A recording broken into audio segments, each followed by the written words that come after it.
પછી દીકરાને ખબર પડે કે બાપ કેવો હોય. હે બાપનું 70 જ્યાં સુધી તમારી માથે છે ત્યાં સુધી તો કાંઈ વાંધો નથી, પણ જેના જેના હાલ્યા ગયા ને એને પૂછો. એટલે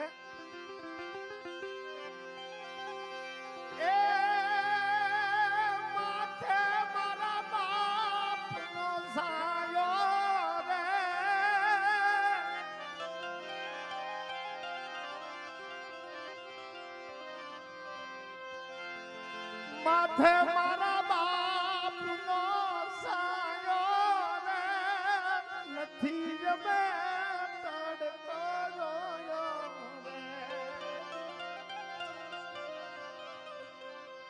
કોઈ તડકો ન ભાળ્યો હોય બાપ હોય ને ત્યાં સુધી. દિયાળ દાદાને કેટલા 8-9 દીકરા છે સાહેબ.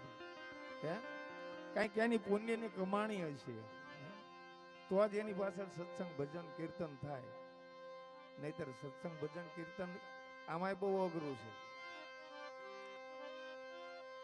એટલે કે ઘેરો રે